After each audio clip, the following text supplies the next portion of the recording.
West Bengal বোর্ডের ষষ্ঠ শ্রেণীর প্রত্যেকটা শিক্ষার্থীকে আমার ইউটিউব চ্যানেল ইংলিশ ক্লাসে স্বাগত। আমাদের আজকের আলোচনার টপিক ক্লাস 6 এর lesson number 9 I will go with my father a plowing। এই কবিতাটার লাইন বাই লাইন বাংলা ব্যাখ্যা করব।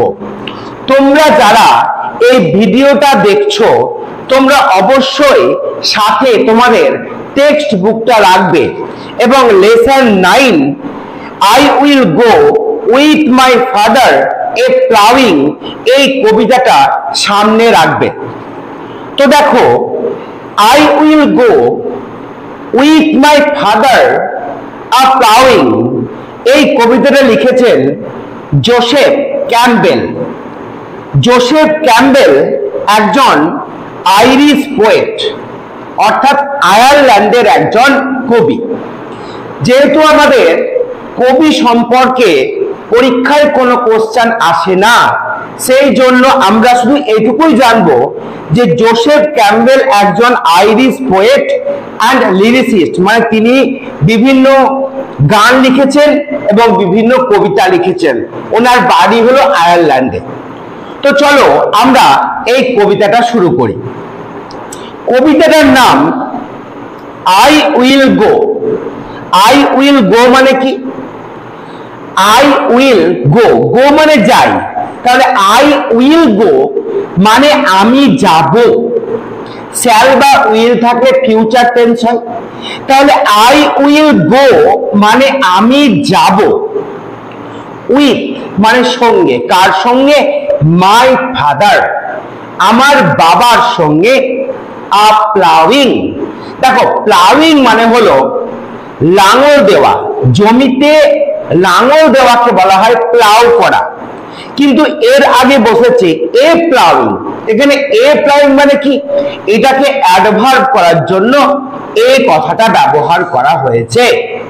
তাহলে কবিতাটার পুরো নাম, এর বঙ্গানুবাদ কি হলো?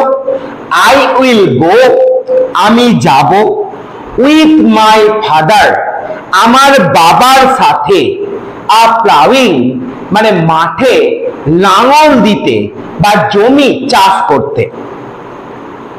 তো দেখো, এই কবিতাটা 3টে স্ট্যান্জায় বিভক্ত এবং 3টে স্ট্যান্জার যে লেখার স্টাইল একই রকমের, তাই অবশ্যই তোমরা বইটা সামনে রাখো এবং আমি একের পর এক লাইন এক্সপ্লেন করছি, তোমরা বোঝার চেষ্টা করো। দেখো, প্রথম স্ট্যান্জা I will go আমি যাব, with my father আমার বাবার সাথে, a plowing মানে জমিতে চাষ করতে বা লাঙল দিতে। আবার দেখো, I will go আমি যাব, with my father আমার বাবার সাথে, a plowing জমিতে লাঙল দিতে। to the green field কোথায় যাব? to the green field, green মানে সবুজ এবং ফিল্ড মানে হলো মাঠ, তাহলে সবুজ মাঠে যাব। by the sea, sea মানে সমুদ্র, আর by the sea মানে হলো সমুদ্রের ধারে। তাহলে আমি আমার বাবার সাথে সমুদ্রের ধারে সবুজ মাঠে জমিতে লাঙল দিতে যাব। এখানে দেখো, সবুজ মাঠ কেন বলা হয়েছে? কারণ যখন তোমরা মাঠ চাষ করি আমরা, তখন দেখবে যে চাষ না হওয়ার আগে প্রচুর ঘাস কিন্তু মাঠে জমে যায়। এবার ঘাসের রং হলো সবুজ, সেই জন্য মাঠের রং হয়ে যায় সবুজ। ঘাসে ভরা মাঠের জন্য এখানে গ্রিন ফিল্ড ব্যবহার করা হয়েছে। তারপরে দেখো, and the rooks and the crows and the seagulls তোমরা এই পাখিগুলোর ইংলিশ নামটাই মনে রাখবে, তবেই কিন্তু এক্সামে লিখতে পারবে। and the rooks, rooks মানে দাঁড় কাক, and the crows, crows মানে হলো কাক, and the seagulls মানে শঙ্খচিল। তাহলে এরা will come, এরা আসবে ফ্লকিং আফটার মি, আমার পিছন, ফ্লকিং মানে একসঙ্গে জড়ো হয়ে এরা আমার পিছন পিছন আসবে। তাহলে আমার পিছন পিছন অর্থাৎ কবির পিছন পিছন কারা আসবে? তিনটে পাখি আসবে, একটা হলো রুকস, দু নম্বর হলো ক্রোজ অর্থাৎ কাক, এবং 3 নম্বর হলো সিগাল। তারপর দেখো, আই উইল সিং, আমি গান গাইবো, to the patient horses, horses মানে ঘোড়া, আর পেশেন্ট মানে হলো ধৈর্যশীল। তাহলে আমি ধৈর্যশীল ঘোড়াগুলির জন্য গান গাইবো।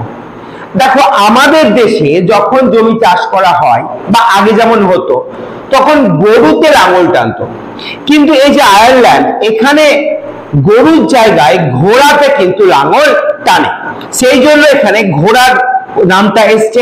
এবং ঘোড়াগুলি কেমন? পেশেন্ট, পেশেন্ট মানে হলো ধৈর্যশীল। কেন ঘোড়াগুলিকে ধৈর্যশীল বলা হয়েছে? কারণ একটা জমিতে লাঙল দিতে গেলে প্রচুর পরিশ্রম করতে হয়, এবং মানুষের সঙ্গে সঙ্গে আমাদের দেশে যেমন গরু পরিশ্রম করে, বলদ পরিশ্রম করে, একইভাবে আয়ারল্যান্ডে গরুদের জায়গায় ঘোড়াদেরকে পরিশ্রম করতে হয়। তাহলে দেখো আরেকবার, আই উইল সিং, আমি গান গাইবো, টু দা পেশেন্ট হর্সেস, ধৈর্যশীল ঘোড়াগুলির জন্য। দা লার্ক, লার্ক হলো একটা গায়ক পাখি, তাহলে লার্ক পাখির সঙ্গে in the sign of the air, air মানে এখানে বাতাস নয়, এখানে পরিবেশ, আর সাইন মানে চকচকে, মানে রৌদ্রোজ্জ্বল পরিবেশের মধ্যে আমি লার্ক পাখির সঙ্গে গান গাইবো। কাদের জন্য? পেশেন্ট হর্সেস বা ধৈর্যশীল ঘোড়াগুলির জন্য।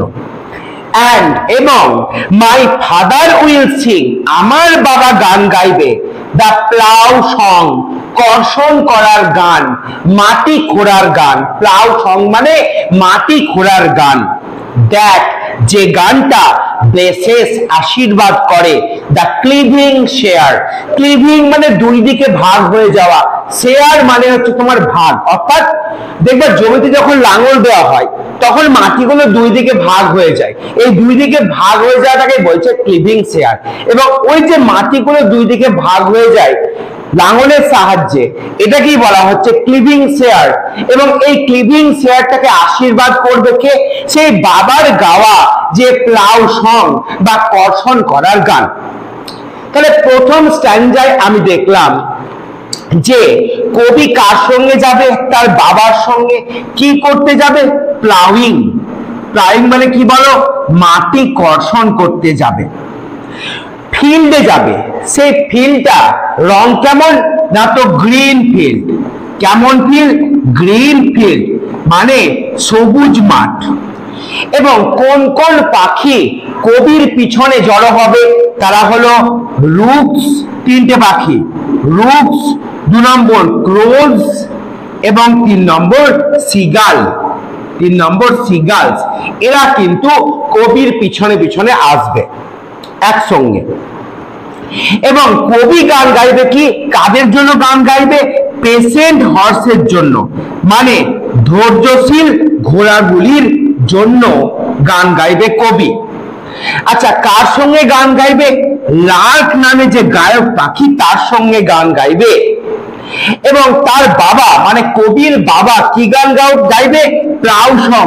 প্লাউ সং মানে কর্ষণ করার গান গাইবে। এবং সেটা আশীর্বাদ করবে কোন জিনিসটাকে?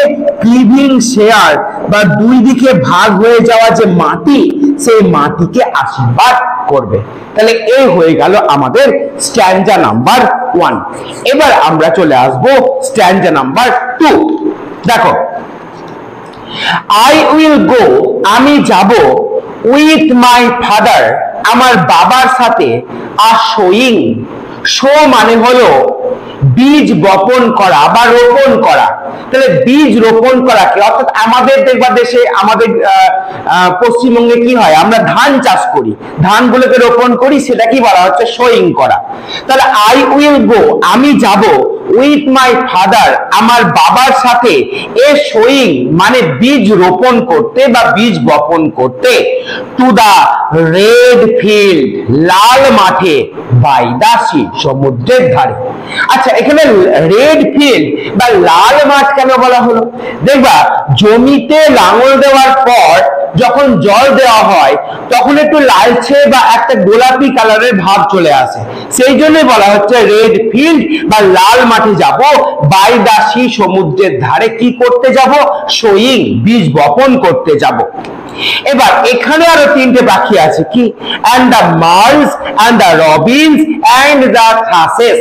তাহলে তিনটে পাখি পেলাম, mouse, robins and thrushes will come, তারা আসবে, flocking after me, আমার পিছনে একসঙ্গে। I will sing, আমি গান গাইবো, I will sing মানে আমি গান গাইবো, to the striding sowers, স্ট্রাইডিং মানে কঠোর পরিশ্রমী, আর সোয়ার কারা? যারা শো করে তারা সোয়ার, যেমন যারা প্লে করে তারা প্লেয়ার, ড্রাইভ করে তারা ড্রাইভার, টিচ করে তারা টিচার, সেরকম যারা শো করে, বীজ রোপণ করে, তারাই হচ্ছে সোয়ার, মানে বীজ রোপণকারীদের জন্য। তাহলে আই উইল সিং মানে আমি গান গাইবো, টু দ্য স্ট্রাইডিং সোয়ার্স মানে ওই যে কঠোর পরিশ্রমী বীজ রোপণকারীদের জন্য। কোন পাখির সঙ্গে? উইথ দ্য ফিঞ্চ, ফিঞ্চ পাখির সঙ্গে। On the flowering slow, slow মানে ফল, আর ফ্লাওয়ারিং মানে ফুলে ঢাকা, তাহলে ফুলে ঢাকা ফলে যেখানে ফিঞ্চ পাখি বসে থাকবে, সেই ফিঞ্চ পাখির সঙ্গে আমি গান গাইবো, কাদের জন্য? স্ট্রাইডিং সোয়ার্স অর্থাৎ কঠোর পরিশ্রমী সেই বীজ রোপণকারীদের জন্য। and এবং মাই ফাদার উইল সিং, আমার বাবা গান গাইবে, দা সিড সং, বীজের গান। তাহলে আমার বাবা কিসের গান গাইবে? বীজের সং বা সিড সং। দ্যাট অনলি, যেটা শুধুমাত্র, দা ওয়াইজ মেন, ওয়াইজ মানে জ্ঞানী, মেন মানে মানুষেরা, নো মানে জানে, তাহলে যেটা জ্ঞানী মানুষেরা জানে। তাহলে সেকেন্ড স্ট্যান্ডার্ড আমরা দেখলাম কবি কি করতে যাবে? কবি যাবে সোয়িং করতে, অর্থাৎ বীজ বপন করতে বা রোপণ করতে। যে ফিল্ডে যাবে তার রং কি? রেড ফিল্ড, লাল মাঠে যাবে। এবং তিনটে পাখি যারা কবির পিছন পিছন আসবে তারা কে কে বলো দেখি? একটা হলো একটা হলো মাল্স, দু নম্বর হলো রবিনস, রবিনস এবং তিন নম্বর হলো থ্রাসেস মানে থ্রাস পাখি। তাহলে এই তিনটে পাখি কবির পিছন পিছন আসবে। কবি কাদের জন্য গান গাইবে? কবি গান গাইবে স্ট্রাইডিং সোয়ার্স এর জন্য বা কঠোর পরিশ্রমকারী সেই বীজ রোপণকারীদের জন্য। এবং কোন পাখির সঙ্গে গান গাইবে? ফিঞ্চ পাখির সঙ্গে। এবং কবির বাবা কি গান গাইবে? সিড সং বা বীজের গান গাইবে। যেটা কারা জানে? একমাত্র যারা ওয়াইজ মেন, ওয়াইজ মানে জ্ঞানী, মেন মানে মানুষ, যারা জ্ঞানী মানুষ তারা জানে। তাহলে এই হয়ে গেল আমাদের সেকেন্ড স্ট্যান্জা। এবার আমরা চলে আসবো আমাদের লাস্ট বা থার্ড স্ট্যান্জায়। কি আছে দেখো? I will go with my father A reaping. আবার দেখো, আই উইল গো আমি যাব, উইথ মাই ফাদার আমার বাবার সাথে, এ রিপিং, রিপ করা মানে কি? ফসল কাটা। তাহলে প্রথম স্ট্যান্জায় আমরা দেখলাম যে জমিতে লাঙল দেওয়া হলো, দ্বিতীয় স্ট্যান্জায় বীজ রোপণ করা হলো, এবং তৃতীয় স্ট্যান্জায় কি করা হচ্ছে? ফসল কাটা হচ্ছে। তাহলে আবার দেখো, আই উইল গো আমি যাব, উইথ মাই ফাদার আমার বাবার সাথে, আর রিপিং মানে ফসল কাটতে। কোথায় যাব? টু দা ব্রাউন ফিল্ড, বাদামি রঙের মাঠে। দেখবা যখন ফসলগুলি তোমার পেকে যায় তখন বাদামি কালার ধারণ করে, সেই জন্য বলা হচ্ছে ব্রাউন ফিল্ড বা বাদামি রঙের মাঠে, বাই দা সি সমুদ্রের ধারে, and the geese and the pigeons and the sparrow, এখানে তিনটে আবার পাখি পেলাম, কি কি? geese and the pigeons and the sparrow will come, এরা আসবে, flocking after me, আমার পিছন পিছন একসঙ্গে দল বেঁধে। I will sing, আমি গান গাইবো, কাদের জন্য? to the weary reapers, weary মানে ক্লান্ত, আর reapers মানে যারা ফসল কাটে, তাহলে যে সমস্ত ফসল কাটছে সেই সমস্ত ক্লান্ত মানুষদের জন্য আমি গান গাইবো। কোন পাখির সঙ্গে? with the rain পাখির সঙ্গে, in the heat of the sun, সূর্যের প্রখর উত্তাপে। and এবং my father will sing, আমার বাবা গান গাইবে, the scythe song, scythe মানে কাস্তে, song মানে গান, কাস্তের গান, তোমরা জানো ফসল কাটা হয় কি দিয়ে? কাস্তে দিয়ে, সেই কাস্তের গান গাইবে, that joys, যেটা আনন্দ দেবে, for the harvest মানে কৃষিকাজ ডান হয়ে যাওয়ার জন্য, অর্থাৎ কৃষিকাজ যে শেষ হলো তার জন্য এই যে সাইড সং, কাস্তের গান, সেটা আনন্দ দেবে। তাহলে তৃতীয় স্ট্যান্ডার্ডে আমরা দেখলাম যে কবি তার বাবার সঙ্গে যাবে, কি করতে যাবে? রিপিং। রিপিং মানে কি বলো? রিপিং মানে হলো ফসল কাটতে যাবে। কোন ফিল্ডে যাবে? ফিল্ডের রং কি? ব্রাউন ফিল্ড, ব্রাউন ফিল্ড বা বাদামি রঙের মাঠে যাবে। তিনটে পাখি আসবে, কি কি? গিজ, তারপরে হচ্ছে তোমার পিজনস, পিজনস, তারপরে হচ্ছে তোমার স্প্যারো, স্প্যারো, এই তিনটে পাখি কবির সঙ্গে আসবে, ওদের কবির পিছন পিছনে এরা আসবে। এবং কবি গান গাইবে কাদের জন্য? না তো ওয়ারি, ওয়ারি মানে কি বলো? ক্লান্ত, আর রিপার্স, যারা রিপ করে, যারা ফসল কাটে, তারা হলো রিপার্স, সেই ক্লান্ত ফসল কাটে এমন মানুষদের জন্য কবি গান গাইবে। কোন পাখির সঙ্গে গান গাইবে? সেই পাখির নাম হলো রেন, রেন পাখির সঙ্গে গান গাইবে। তার বাবা কি গান গাইবে? সাইথ সং, সাইথ মানে হচ্ছে কাস্তে, সং মানে গান, মানে কাস্তের গান গাইবে, that joys of the harvest done, যেটা বোঝাবে কিসের আনন্দে? না তো হারভেস্ট বা কৃষিকাজ শেষ হওয়ার যে আনন্দ, সেই আনন্দকেই কিন্তু উৎকর্ষ দান করবে এই সাইড সং বা কাস্তের গান। তাহলে এই হয়ে গেল আমাদের ক্লাস 6 এর lesson number 9, I will go with my father A ploughing, এই কবিতাটির লাইন বাই লাইন বাংলা ব্যাখ্যা। আগামী দিন আমি এই চ্যাপ্টার থেকে যে সমস্ত অ্যাক্টিভিটি গুলো রয়েছে সেগুলো নিয়ে হাজির হব।